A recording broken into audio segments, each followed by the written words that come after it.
নজর রাখবো পরবর্তী সংবাদে।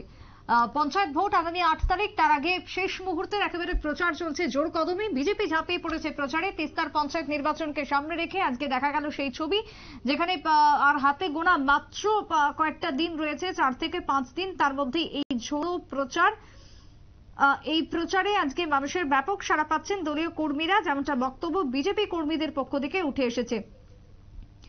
আজকের যে প্রচার, সেই প্রচার চলছে এক প্রকার। 6টি ওয়ার্ড রয়েছে পঞ্চায়েতের, 11টি যেখানে মোট আসন রয়েছে। শাসক দল অর্থাৎ ভারতীয় জনতা পার্টি 11টির মধ্যে 11টি আসনেই তারা জয়লাভ করবেন, এমনটাই আশাবাদী রয়েছেন প্রত্যেকেই। তবে এই যে প্রচার চলছে, প্রচারকে কেন্দ্র করে ঠিক কি বক্তব্য উঠে আসছে ধর্মনগর থেকে, শুনুন। বাড়ি বাড়ি প্রচারে যাচ্ছেন, কেমন সাড়া পাচ্ছেন? নমস্কার। আমরা যে আজকে বাড়িতে বাড়িতে যাচ্ছি, আমার মনে হচ্ছে আমরাই মানুষের যে সাড়া পাচ্ছি, মানুষের যে আমাদের সাড়া দিয়েছে, আমরা তাতে অনেক গর্বিত।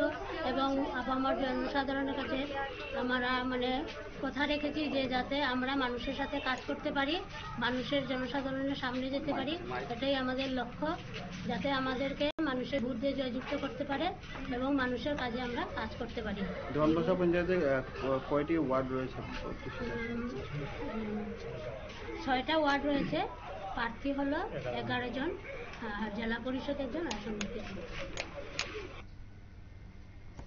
আপনারা শুনলেন প্রার্থীর বক্তব্য। ধর্মনগরে আজকের এই প্রচার চলছে। দেওয়ানপাশা পঞ্চায়েতে বিজেপি প্রার্থীরা বাড়ি বাড়ি প্রচার করছেন, মানুষের ব্যাপক সাড়া পাচ্ছেন এবং আগামী দিনে জয়লাভের ক্ষেত্রে তারা সম্পূর্ণভাবে আশাবাদী। তারা জয়লাভ করবেন, যে কটি আসনে তারা লড়াই করছেন প্রত্যেকটা আসনে, এমনটাই বক্তব্য উঠে এসেছে প্রার্থীর থেকে। ছোট্ট বিরতির পর ফিরবো, সঙ্গে থাকুন।